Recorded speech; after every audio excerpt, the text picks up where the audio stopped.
Good morning slash good afternoon, Caitlin. How are you? I am doing well, thanks. It's nice to see you. How are you doing?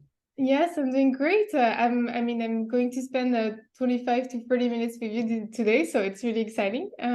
Could you present a little bit yourself for the people who watch this video and tell me, of course, about key culture and what got you to create it? Yes. I'm going to try and be concise here because it's a long story, but Any questions? I'm Caitlin. I'm the founder and executive director at Key Culture, and I'm actually an art conservator by training. I was a stone conservator for many years and loved my job, but had a little bit of a hard time aligning my moral and ethical compass with my day job. I'm passionate about nature. I love this beautiful planet we live on, and the amount of toxic chemicals used in conservation, the plastics everywhere, the waste, the incessant energy consumption just kind of made my stomach turn. Very long story short, I was a conservator who wanted to be more responsible in my day job and couldn't really find anything. So started an organization to address that. Great. Thank you. That makes sense. But even if it does, I really felt like asking you next a question that I'm sure some are wondering, and maybe to some extent legitimately. But so regarding climate change, we are fully aware of it, and we know that we have to work on it, and organizations are at different pace with it. But we still obviously know that many for-profit are not doing their fair share. So why should the non-for-profit sector and cultural museums care and get their hands at it? Um, I think that the cultural sector has to be leaders in this because we have not only a responsibility to be part of the conversation, but actually we have the opportunity to really be more influential and impactful than other fields and other sectors. People behavior change is driven by emotion. It's not driven by logic. We are not rational beings. Love humans, but we don't think straight a lot of the times. So when it comes to, shifting practices, shifting societal norms, shifting the way that we run our day-to-day lives, we don't do it logically. We do it emotionally. And that's where culture comes into play because Mhm. culture has the power to connect with people on a deeply personal and emotional level. And, as you said, we all know that climate change is an emergency. It is urgent. It is literally destroying our planet and our homes. And we're just all kind of going like, oh, okay, yeah, more news about, the fact that New York is the most polluted city in the world because of the wildfires in Canada. I'm just going to crank up the air conditioning a little bit because it seems a little hot in here. Mm. There's no logic behind that. But through the power of creative expression, through culture, that's how we get people to start thinking differently. That's how we connect on that personal level that will drive change. So I think actually we have even more of a responsibility because of our position of influence and leadership, as well as the fact that, museums and cultural field, like this is for the public benefit. So it doesn't make sense for us to be for public benefit on one hand and also destroying the planet or not being inclusive or not being socially sustainable on another hand. So we have to stop picking like, oh, in this part we're going to be beneficial for the public, but in this part we're not. We don't have that. That's not fair. That's not what we're supposed to be doing. That's not our mission. So yeah, it's our role, it's our responsibility, and I firmly believe that it's actually the greatest impact. Mm-hmm. Absolutely. No, I completely agree with you. I've spent the past 5 years in the cultural sector because I also really believe in the power of culture to make the world a better place. But I think it's nice to remind to those not in the sector how much culture can be impactful for sure. Absolutely. Absolutely. And on your website, you state that culture holds actually the key to a sustainable future. So you already brushed on that with that answer, which is really clear to me. But is there anything that you want to add about that statement? What really got you to believe that, and how do you discuss this with your clients? on different projects to get there. Yeah, I mean, I think that, I kind of mentioned already that the fact that we have this like capacity for impact. And I think what's also really exciting about the cultural sector is that it is global, it's universal. It's not, only accessible to certain people or in certain parts of the world. We have this international network of museums and galleries and artists that are excited about this and working towards it. And I think that,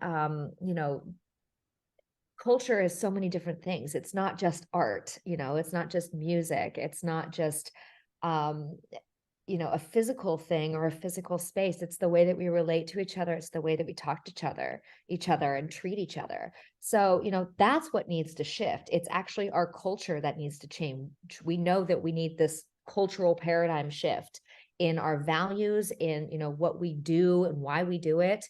And so that's why it's the key to this, is because, we have the science to show that we need to change, but our cultural values right now and the structures and the systems that are in place are prohibitive in a lot of cases. And so we just need to shift our cultural values. We need to shift the way that we see the world, and that is culture. And yeah, and I think that communicating through culture is the way to do that. Great.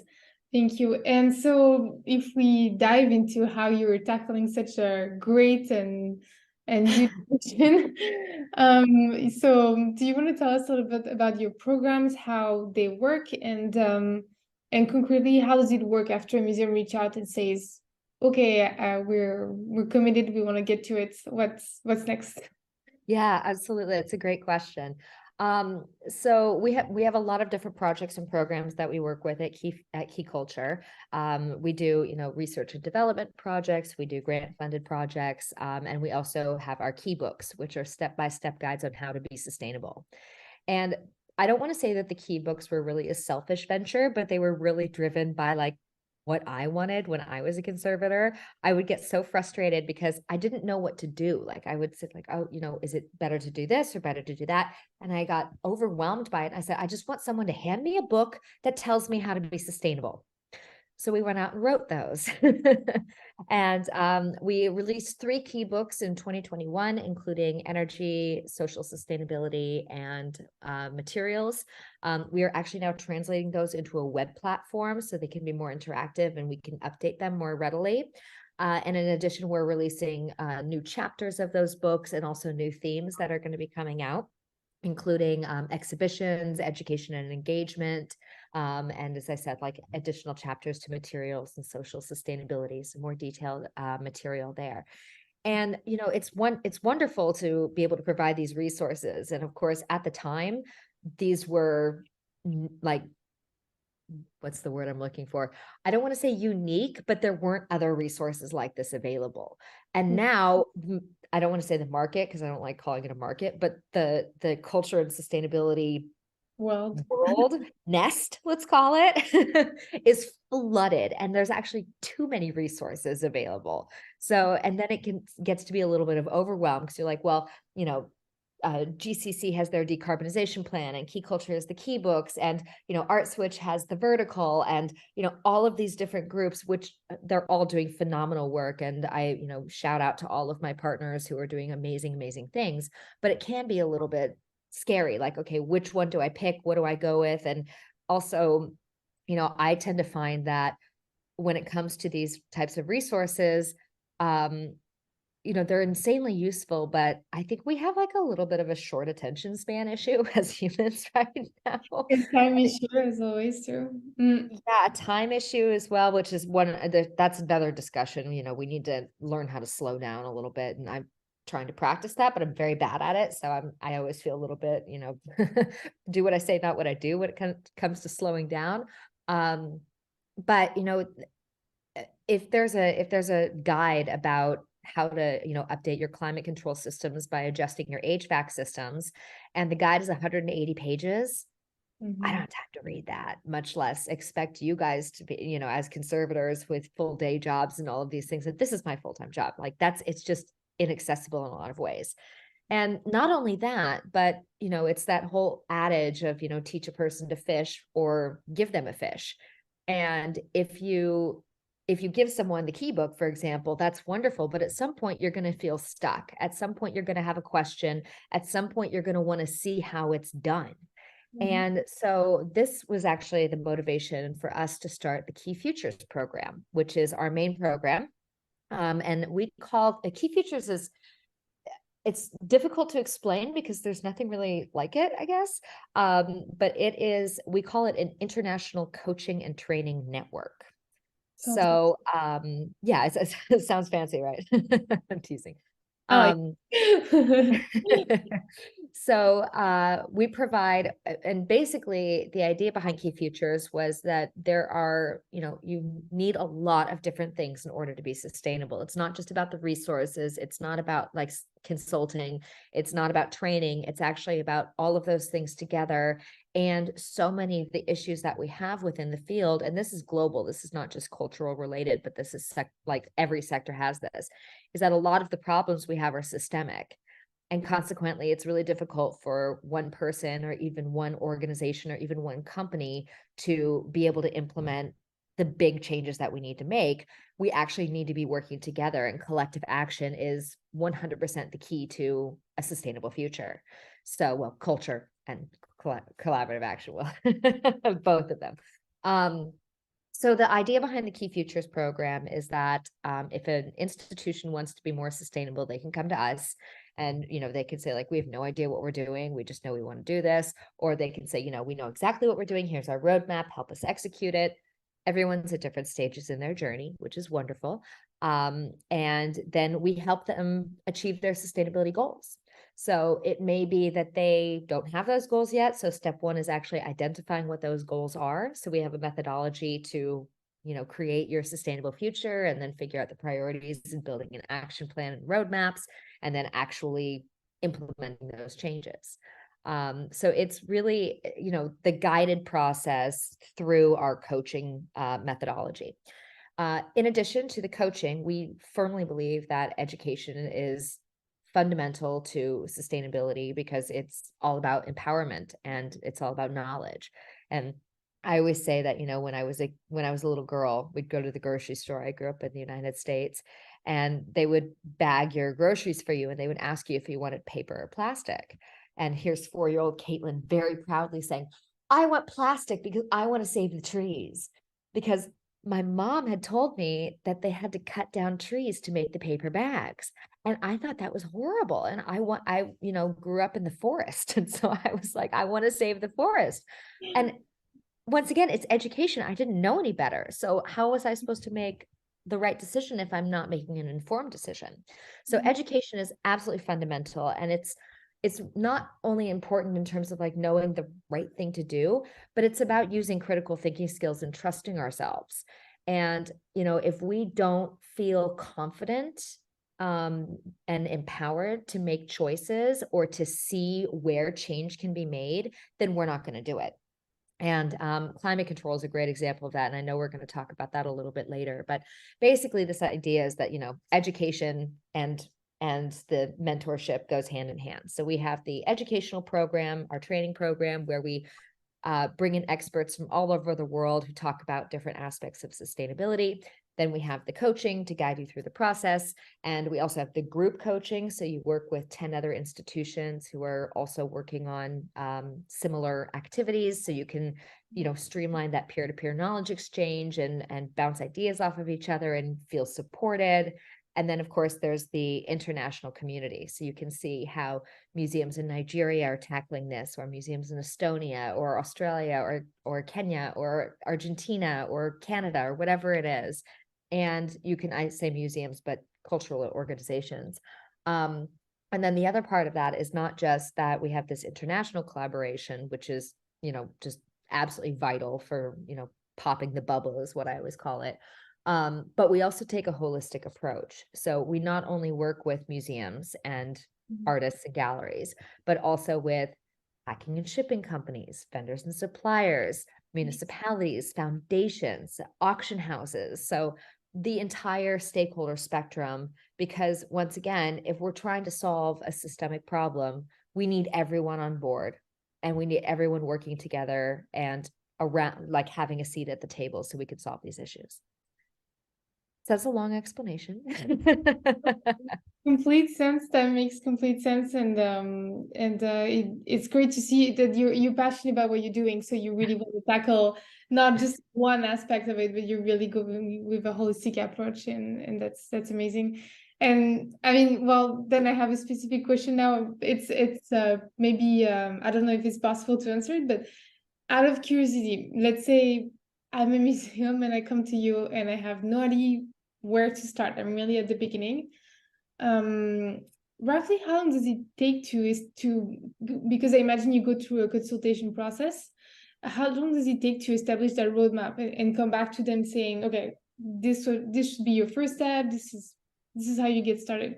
Well, what's really important about this question is that you say come back to them and tell them where to start. That's not our approach at all. Okay. We're very specifically not consultants, and we are not going to do the work Okay. for you. We are going to guide you through the process to do the work yourself.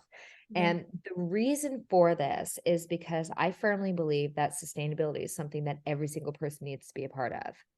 And if a museum hires a consultant, which, wonderful, kudos, I'm glad you're taking a good first step, but the consultant will come in and they may work with the COO, the CFO, and the facilities manager, and they'll go around and they'll do a building audit and an energy audit, and maybe they calculate the carbon footprint, and then they can say, okay, you need to change this, this, this, and this, and That's over what the I was doing for 2 years. Yes. yeah, over the course of 4 years, they save 40% on their carbon footprint. That's wonderful.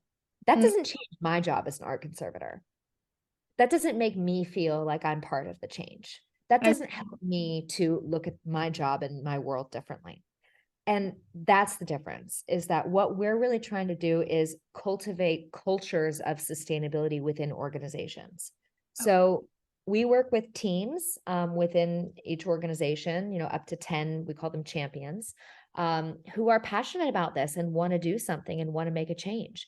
And they may be a curator, conservator, registrar. They may be, in the digital marketing team. They may be in the admin team. They may be in the conservation team. It doesn't matter. But basically, what we want to do is empower people who want to make change to be able to make that change, and also to be able to create ripple effects so that, this is something that's not just one person's job, but this is something that becomes part of everybody's daily work.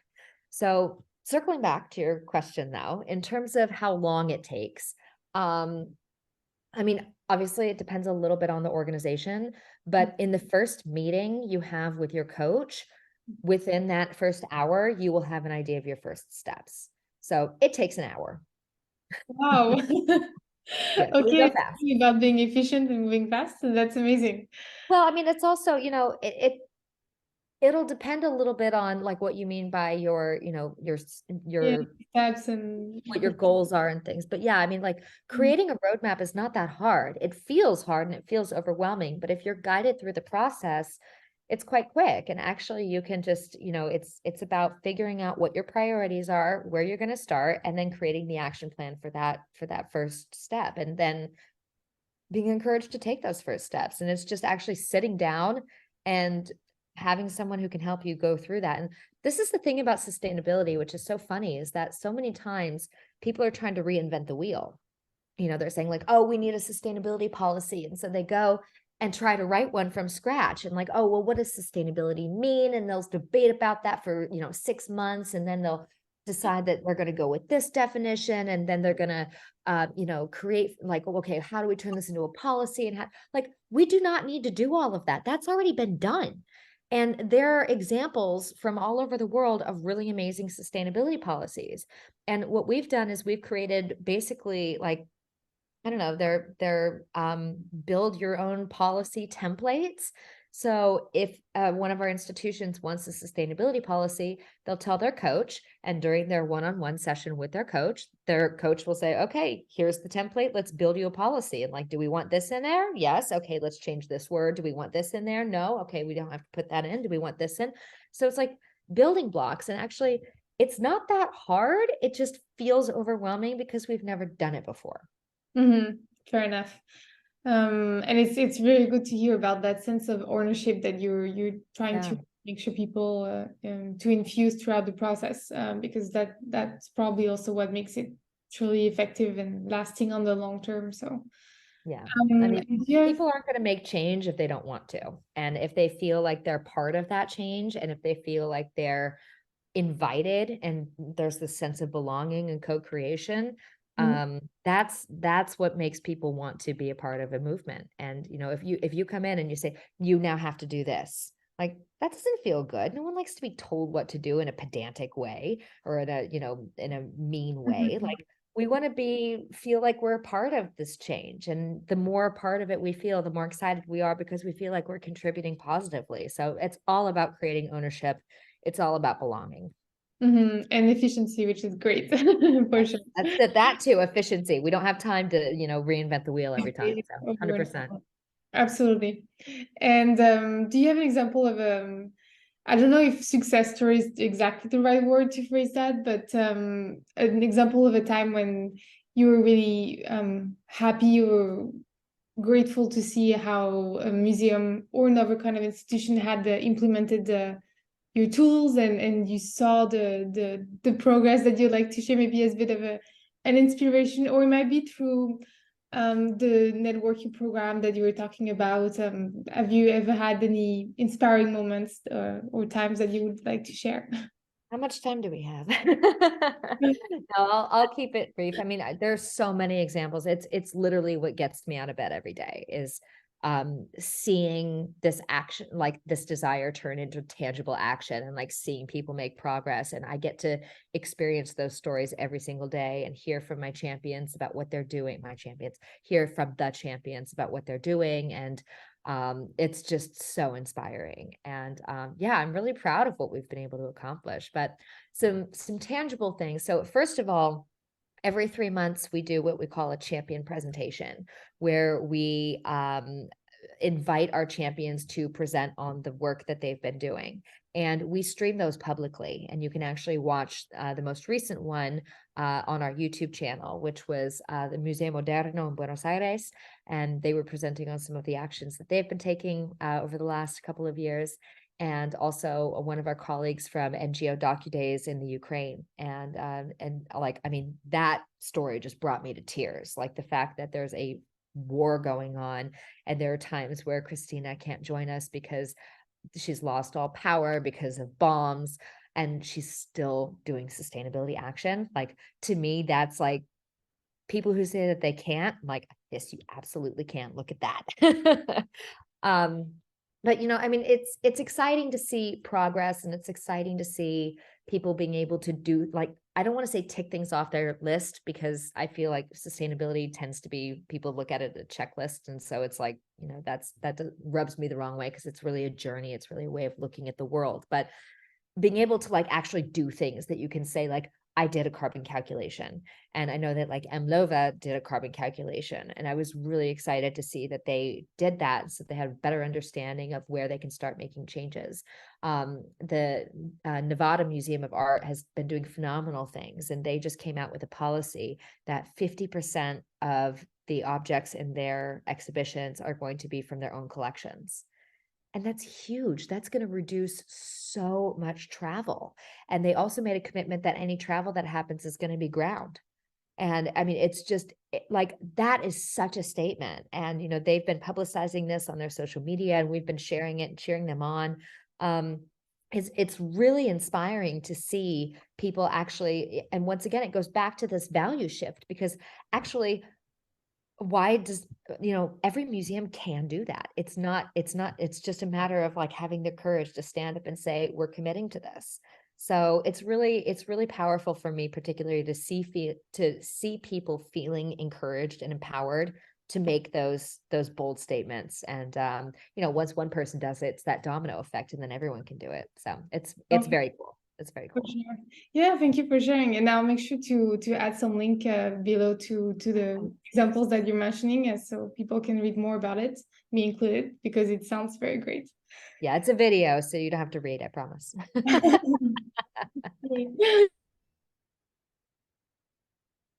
Not I sure what I there we had. go.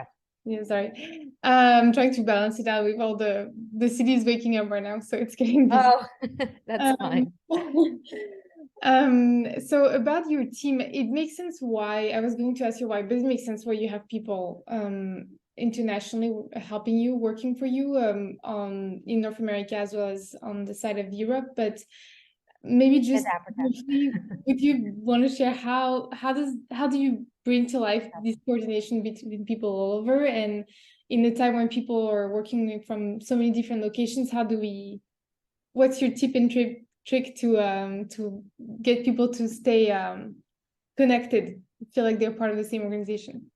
That's a really, really good question. I mean, for me, like obviously the philosophy behind having such an international team, I mean, like our people and culture coordinator is in Brazil, and our communications director is in Cairo, and we have, people in Amsterdam where our office is, but we also have people in Ireland, and it's really exciting to have such a dynamic group. And I think that's absolutely fundamental for so many reasons. First of all, I value diversity, but I also value the fact that we have such a multilingual team, and we have people that can connect with other people in different languages.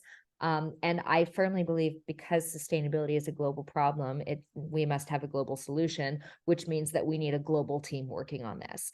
I don't understand the nuances of what it's like living in Egypt, but our communications director can help discuss, like, this is the context here, and getting a better understanding of how to implement change in Brazil requires an understanding of the culture in Brazil. So it's just really important for us to be able to have that international capacity.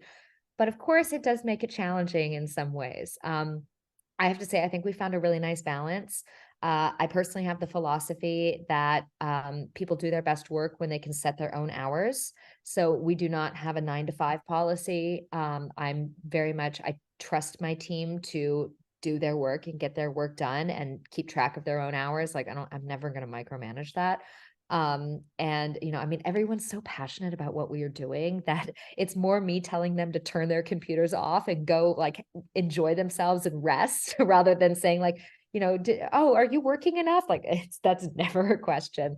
But it can be challenging when everyone's digital. And that's another thing, is like, everyone is allowed to work remotely. As I mentioned, we do have an office in Amsterdam that some of our Amsterdam and or Netherlands based team use. But of course, like, Noor is never going to, or not never, but Noor isn't going to travel to Amsterdam every day for an office. So it can be challenging to create that sense of teamwork and that sense of community. So we do a lot of meetings, obviously, on Zoom. We have, like, personal check-ins at the beginning of our weekly meeting, just to kind of get to know each other, like questions like, what's your favorite animal, or how many languages do you speak, or what's your dream vacation, or whatever. So we kind of we spend a little bit of time trying to get to know each other. I also make it a priority for me to be able to see as many people in person as I can. So whenever I'm traveling, like, for example, I'm in Berlin right now, I'm going to go meet with one of our key coaches tonight for dinner. I met with one of our interns a couple days ago in real life. So that for me is really important, to have that connection. And we do an annual meeting for our Key Futures program, and we will be bringing our team together to meet in person for the first time in October, which is exciting. Yes, that sounds very exciting for sure. And looking at the future, great segue. Do you want to talk to us a little bit about your next objectives and your pilot project that I've heard about, getting climate control under control? Yeah, absolutely. So, as I mentioned, there are a lot of issues within the sector that are systemic, and climate control is a big one. Just for a little bit of context for anyone who doesn't know about climate control, basically, museums run their HVAC systems to maintain certain levels of temperature and relative humidity throughout the year in order to best preserve their collections. But there's a lot of controversy around this because it's hugely, hugely energy intensive. For museums, it is the biggest carbon footprint. and it is unnecessary from a conservation perspective. I'm a conservator, trained conservator, and I can sit here and tell you that that is not the best. That is not the best approach. But the problem is that it's the culture. It's ingrained in us. For the last 50 years, we've been doing this, and it's scary to make changes, especially if you're trying to do it by yourself. So this is the type of a systemic problem that we need to take collective action on. And this is actually the ethos behind our new pilot project. So I'm really excited to announce that we have partnered with the Danish Museum Association and have just launched the first cohort of the pilot project in Denmark, with 10 of the member museums joining the program. And over the course of the next 18 months, we will be walking them through the process of updating their climate control and loan agreements. And ODM, the Danish Museum Association, will then be taking the framework from the program and creating it as a course for all museums in Denmark. So by the end of 2024, there will not be a single museum in Denmark that is using outdated standards. And that's really exciting. That's hugely impactful. You can save up to 82% on your energy by changing your climate control conditions. So yes, this is the kind of congratulations. thing that we're looking to do. Yes, absolutely. Congratulations. That's great, and it's great to see that it feels like it's moving faster than other deadlines and objectives that we hear about sustainability. So I'm so glad to hear about this, and we'll definitely put a link to it as well. Yeah. And as a last question, given your position and supporting organizations around the world and helping to foster changes, could you tell us what it takes to be a good leader? What is leadership to you? And I don't necessarily mean about when you reach a CEO level or even a C-level executives, but maybe in general, because you said you work with all different type of people as long as they're motivated. So with that experience in mind, what is to you a good leadership? That's a really great question. To me, good leadership is actually being a good supporter. It's about empowering people. I really see I always say that, I'm the cheerleader of the cultural sector because I'm just here to like cheer everyone on and support everybody. I think it is about creating safe spaces for people to feel comfortable being a part of change. And yeah, so for me, leadership is actually not about leading, but about supporting and bringing everyone else up. Sounds great. Thank you so much for your time, Kathleen.